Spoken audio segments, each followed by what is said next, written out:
Eh bien salut à toi, dans ma dernière vidéo je t'avais expliqué comment courir 5 km sans t'arrêter pour la première fois. Mais sur cette chaîne j'ai pas encore expliqué réellement quels étaient les intérêts de courir, les avantages, les inconvénients, etc. C'est pour ça que je vais régler ce problème dans cette vidéo. Déjà on va commencer avec les avantages de faire de la course et on va plus spécialement commencer avec le cas de figure où tu fais de la course et un autre sport. Par exemple pour moi je fais de la boxe à côté de la course. Donc si j'ai décidé de me lancer dans la course, c'est surtout parce qu'à la base je fais de la boxe et qu'à la boxe il faut du cardio. Et problème étant donné que je suis asthmatique, j'ai pas de cardio de base. Donc je me suis retrouvé un peu obligé de le travailler en dehors des séances de boxe. Alors à prime abord on pourrait se dire oui mais t'as des séances de boxe donc ça prend déjà pas mal de temps dans la semaine. Et oui je l'avais expliqué dans une de mes anciennes vidéos, le lundi, le mercredi et le samedi j'ai cours de boxe. Et en dehors de ça j'arrive quand même à me caser des entraînements de course le jeudi et le samedi. Oui mais Sirblay, le samedi t'as boxe et course et tu vas nous dire que t'arrives à enchaîner les deux. Oui le samedi en 24 heures j'ai largement le temps de faire deux activités sportives, surtout que c'est un jour de week-end donc j'ai pas cours. Par contre au début quand j'ai commencé la course j'ai pas vraiment senti la différence, j'ai surtout senti que j'étais plus fatigué généralement dans la semaine. Mais après environ 2-3 mois de course j'ai commencé à voir les résultats. J'étais toujours essoufflé à la fin des rounds bien sûr mais bon c'est pour ça que j'ai décidé de continuer la course d'ailleurs parce que je voyais quelques résultats au bout de 2-3 mois. Mais pendant cette phase de 2-3 mois où j'avais pas vraiment de résultats j'avais vraiment envie d'arrêter. Mais bon j'ai quand même continué parce que bon ici on fait les choses jusqu'au bout. Après même si vous n'avez pas forcément d'intérêt à aller faire de la course pour compléter un autre sport, vous pouvez quand même aller courir parce que ça vous fera toujours une activité physique dans la semaine et ça c'est quand même vachement cool. Je prends souvent l'exemple des gens qui après Noël, après le nouvel an, après avoir beaucoup trop mangé, qui se mettent à la course et qui arrêtent au bout de 2 mois. Et bien sûr il n'y a pas que des gens qui s'arrêtent au bout de 2 mois et d'ailleurs je vous félicite les gens qui tiennent leurs résolutions. Donc comme je l'ai expliqué, j'ai commencé la course tout simplement pour augmenter mon cardio. En tant qu'asthmatique, il fallait bien que je fasse ça pour rester au niveau des autres. Mais bon, il n'y avait pas que ces raisons là, je les évoquerai peut-être dans d'autres vidéos mais c'est pas pour le moment. Mais la course ça travaille pas seulement le cardio, vous vous en doutez. Ça travaille aussi et surtout le mental. Car là où quand vous courez un 5 km, vous allez surtout travailler sur l'aspect respiration, réussir à tenir le plus longtemps possible, ne pas avoir son cœur qui bat trop vite, etc.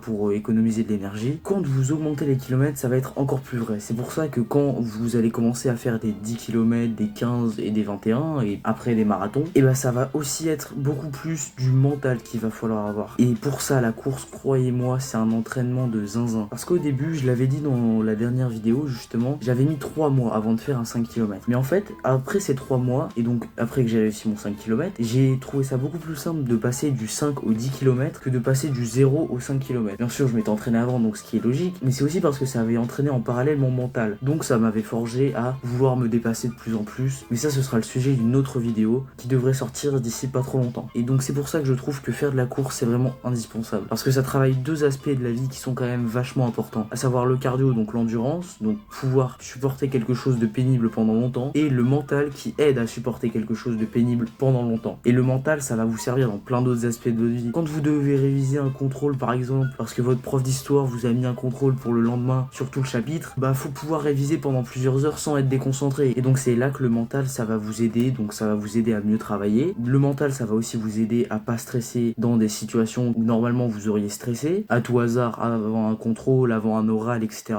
Et donc aussi dans la vie de tous les jours, courir, ça va vous permettre de travailler votre endurance, et c'est super pratique. Je vais prendre mon exemple. Il y a quelques jours, je devais reprendre à 14h les cours. Problème, ça c'était dans ma tête. En réalité, je devais reprendre les cours à 13h30. Ce qui fait que je pars de chez moi à 13h26 et que j'étais censé être en cours dans 4 minutes. Et là, ma mère, elle vient me voir et elle me fait: mais qu'est-ce que tu fais encore là? T'es censé être en cours, toi. Je lui fais: mais je suis censé reprendre à 14h. Elle me fait: non, non, tu reprends à 13h30. Mais du coup, vu que j'étais en vélo, j'ai dû tracer ma race sur mon vélo. Au final, je suis arrivé avec 4 minutes de retard. Bon, c'est bon, la prof m'a rien dit, donc ça allait. Mais je pense que si j'avais pas fait de la course, j'aurais bien mis 15-20 minutes à aller en cours, plutôt que 9 minutes là. Donc, je te l'avais dit, sur l'aspect mental, ça te permet de te forger de la discipline, la course. Et donc, justement, c'est parce que j'ai de la discipline que je suis motivé à faire le montage de cette vidéo, par exemple. Putain, ça me fait toujours autant chier, mais c'est pas grave, je dois le faire quand même. Et d'ailleurs, n'hésite pas à t'abonner. Bref, sur ce, c'était une vidéo très rapide, mais je voulais quand même revenir aux bases avec pourquoi est-ce qu'il faut faire de la course, notamment deux raisons, donc pour le mental et pour l'endurance. Dans les prochaines vidéos, je devrais vous expliquer comment j'ai fait pour passer de 5 à 10 km en seulement 3 semaines, ou encore comment courir un 10 km facilement. Si tu veux pas rater tout ça, je t'invite fortement à t'abonner. Sur ce, c'était Sirmley, ciao.